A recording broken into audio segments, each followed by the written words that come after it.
What's going on, you guys? It's your huggable hipster here, and welcome back to another episode of The Casual Nerd. So before we get into today's Casual Nerd episode, I want to be able to address something really important thanks to my friend Val, which I just want to say a really big shout out to her, because this story, unfortunately, it's not in mainstream news a lot of the time. It's a lot of the things that are very crucial and important and really big societal changes that are happening all across the world that a lot of the times, unfortunately, the news doesn't cover, and I want to talk about one of them before we get into the gaming news for today. So I am going to be reading it off my phone, but you guys can find the links and resources to educate yourselves down in the description below, along with everything else I'm going to be discussing today. So I'm going to read off from the article that I have because I want to make sure everything is accurate, and it states here that last week thousands of Colombians took part in a national strike against tax proposal from President Ivan, oh gosh, I'm gonna butcher this so badly, Although Duke has withdrawn the proposal, mass protests have continued against economic inequality, rising poverty, and government repression.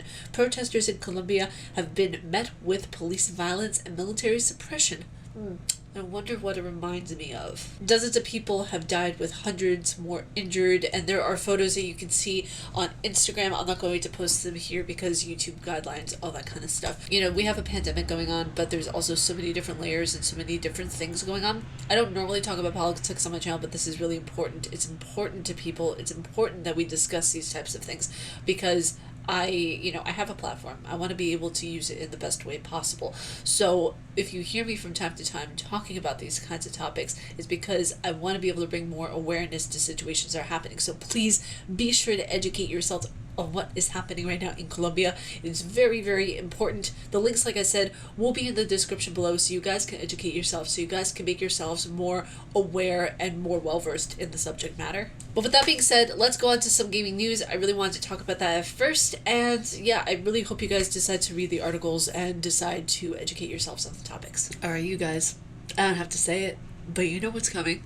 Actually, you don't, because I gave no context clues whatsoever. Ignore that horrible segue. Let's go into some Alien Isolation. So, Alien Isolation 2 might be a thing. I hope. I really hope. Now, it states here in the article that Disney is reportedly in the early stages of getting Alien Isolation 2 off the ground. The original, developed by Creative Assembly and published by Sega in 2014, preceded the House of Mouse's acquisition. Doesn't that sound like something you would find in a horror game? The House of Mouses. You know, insert evil laughter here or something. Preceded the House of Mouse's acquisition of 20th Century Fox, who owns the rights to the franchise. That being the case, it's unlikely that the Total War creator will return for a second outline, leaving the door wide open for another company to take its place. According to Small Screen, they've learned of the project existence from a reliable source, and candidates are still being reviewed, meaning a continuation of Amanda Ripley's story has yet to leave the conceptual stage. The supposed insider also states that Alien Isolation is just one of the several properties under consideration for a sequel, with early draft of the story currently in the works. What's more, an unspecified studio is said to already be in mind, though its identity left unrevealed.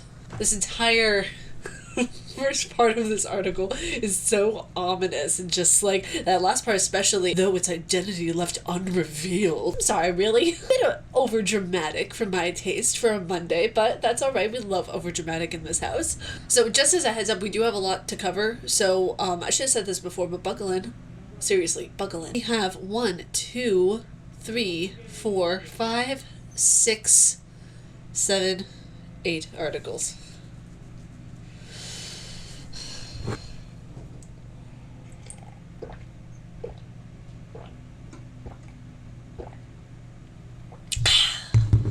Next up, we're going to be talking about Discord, that lovely app that actually is such a time saver. Having individual servers seriously was the best idea for every content creator in the existence of everything. It's amazing. So it states here in the article that PlayStation is now partnering with Discord, the popular online communication service, with a promise to, and quote, bring the Discord and PlayStation experience closer together on console and mobile starting early next year, end quote.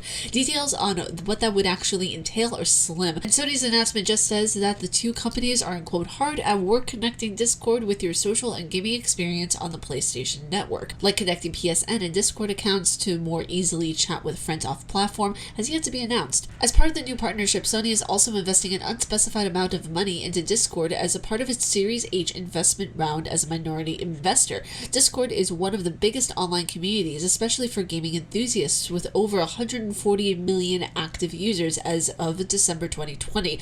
The company was reportedly in talks to be acquired by Microsoft in a $10 billion deal earlier this year, but those talks appear to have ended, with Discord deciding to stay as an independent company. So this is actually something I didn't know. Whenever I was doing research, I found this out and I was kind of shook by it. In this last sentence, it states here the company was reported in talks to be acquired by Microsoft in a $10 billion deal earlier this year, but those talks seem to have ended, with Discord deciding to stay as an independent company, which is really interesting that Sony wins Discord over Microsoft. You have to wonder what was in the deal that they didn't like with Microsoft that they really, vibed with Sony.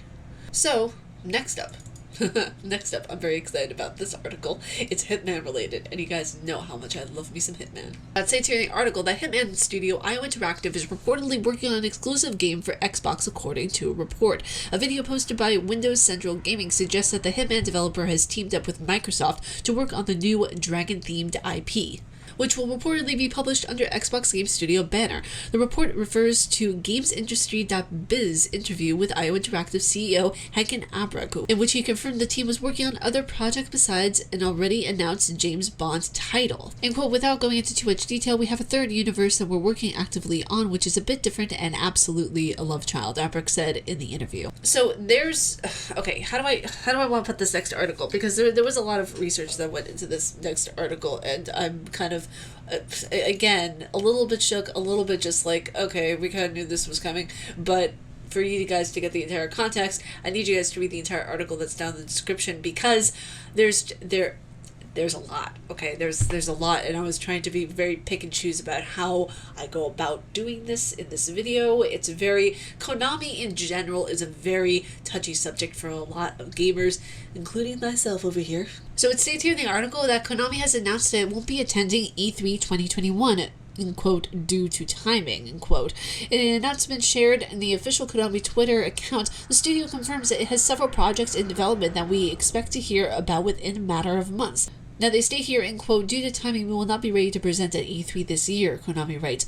We want to reassure our fans that we are in deep development on a number of key projects. We are not participating this year. We have a great respect for the ESA and know that 2021 will be a great success. We will continue to support the ESA and wish the best to all participants at this year's show. Which, good for them. I mean, it's really, really cool to see that they're working on stuff, and I know exactly what's going to happen. Crazy ass Silent Hill fans are going to go all at this and be like, oh my god, they're working on a Silent Hill game. They're working on it. What's happening? Are they doing the thing? Are they remaking number 2? Oh my god, what's gonna happen? No, stop. Don't get your hopes up. Stop it right now. Listen, I am very much a devoted Silent Hill fan, but I'm also a realistic one as well. And I just want to add to that, it's okay to feel hopeful that there is going to be a Silent Hill announcement, because a part of me inside really hopes that there is as well, but don't go cuckoo for Cocoa Puffs. Don't have this unruly, just unreal expectation that they are going to announce something, because at the 2 announcement shows that they had previous, they could have announced something, and they didn't. So, I don't know. I'm a glass half full type of person, but whenever it comes to this and announcements and games and politics of gaming and all that kind of stuff, it makes me more realistic to the fact that, hey, it's cool if they do, but it's a dream world basically if they do at this point. So next up in gaming news, actually for the next 2 articles we're going to be talking about Microsoft, so strap yourselves in, folks. So it states in the article that Microsoft is shaking up the world of PC gaming today with a big cut to the amount of revenue it takes from games on Windows. The software giant is reducing its cut from 30% to just 12% from August 1st in a clear bid to compete with Steam and entice developers and studios to bring more PC games to its Microsoft store. In quote, game developers are at the heart of bringing great games to our players, and we want them to find success on our platforms, says Matt Booty. The Xbox Game Studios at Microsoft. A clear, no-strings-attached revenue share means developers can bring more games to more players and find greater commercial success from doing so. These changes will only affect PC games and not Xbox console games in the Microsoft Store. While Microsoft has explained why it's not reducing 30% its takes on Xbox game sales, it's likely because the console business model is entirely different to PC. Microsoft, Sony, and Nintendo subsidize hardware to make consoles more affordable and offer marketing deals in return for a 30% cut on software sales. Which, if you think about it, if they were to sell the console for the actual price, it would be over $1,000, most likely. Like, the fact that we have the Xbox and the PlayStation for $500, that's a steal. $499.99, that is a steal for a console. And I know to a lot of you guys, that sounds very much like, oh my god, oh, why, oh, you consider that a steal? Yes, because if you think about it, and you think about what they do and the cuts that they take in order to make these kinds of consoles, millions of them actually, yeah, it's a steal. So that was Microsoft Part 1. Now we're going to get into some more Microsoft news that might titillate the fancies, or senses. That was a completely wrong word to use. The next article will boil the eggs.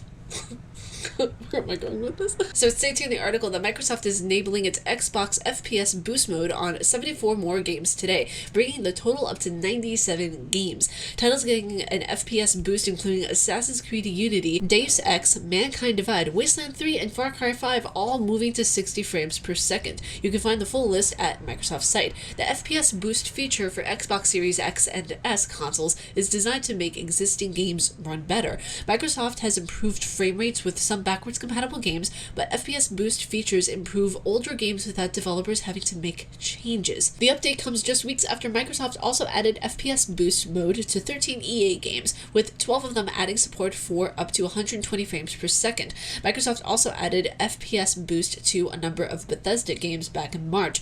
Both of these previous additions bumped the total of number 23 games in total with FPS Boost, but Microsoft's update today brings that all the way up to 97. But I think that's so cool. I mean, everything is advancing so much with technology. I love this so much. It's really, really cool. Like, I just love the fact that we're able to do so much within the game world. I could do an entire video on this. It makes me happy. So let's get into the next article, which is on a new TV channel that might be coming to a TV near you. New online gaming-focused broadcast going into the name of GTV has been announced by Ubisoft. The new streaming channel focuses on the positive aspects of the gaming industry. This may strike some as cynical at best, considering the company's somewhat recent controversies. Ubisoft was founded in 1986 by five brothers and has since grown to become one of the world's largest game publishers and developers, with branches and subsidiaries located all over the world. The company is best known for major game franchises like Assassin's Creed and many assorted Tom Clancy titles and others, but it's made headlines in 2020 for allegedly sponsoring and covering employee abuse and sexism, leading to some key departures at multiple levels of the company. Which, when you think about it, the thing is that, like, I have a love-hate relationship with Ubisoft.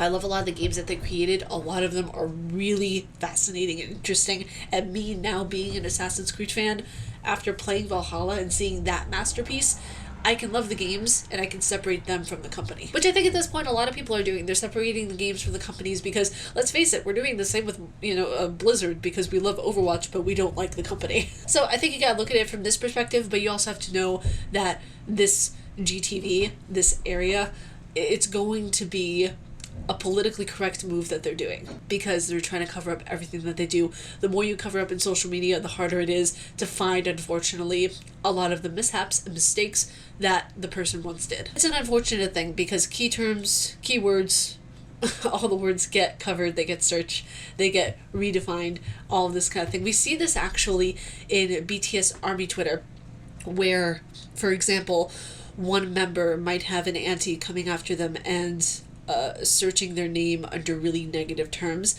but what all of the army do, and I love the army, I love BTS Army, they're just amazing. What BTS Army will do is they will put in, like, in any army down the comments below, please correct me if I'm wrong, what you guys will do, because I say you guys, but I'm also a BTS Army as well, but what we'll all do is we'll, like, say, for example, Jungkook beautiful, Jungkook handsome, Jungkook great cook, Jungkook, a great singer, all those kinds of stuff as positive keywords that are searchable items.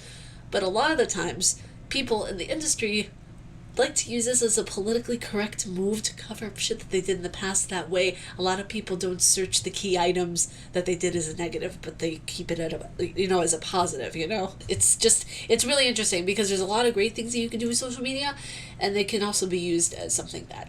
And the last article today, oh my god, it's been such a journey. How do you feel? Last article we're going in today is Xbox is coming to E3 2021. I'm excited for E3. I cannot wait to cover E3. I'm nervous. I'm excited. I'm nervous. I'm snappy. I'm snap crackle pop happy. But stay tuned in the article. Could we be seeing more Gears of War content coming soon? Gears Pop, the free-to-play mobile game, has recently retired, which might not be the best sign, but that surely means something else in the works. Gears Tactics might not need a sequel, but Gears 6 has to be around the corner from the coalition, surely. Xbox is coming to E3 2021. Xbox's appearance at E3 2021 has already been confirmed as of April 6th in a tweet from E3, along with other major game companies such as EA Play, Bethesda, Nintendo, and Ubisoft. As in the previous years, we can expect Microsoft to host a press conference on the days leading up to E3, usually 2 days before the event begins, so we can expect to hear from Microsoft around June 10th of 2021. Last E3's 2019 presentation of Cyberpunk 2077, with a surprise guest Keanu Reeves, was the most talked about events at E3 that year. You're breathtaking. So we can expect Microsoft to want to keep their audience captivated again this year with more big announcements. But you guys, that was it for this episode of The Casual Nerd. Did you make it? Did you have fun?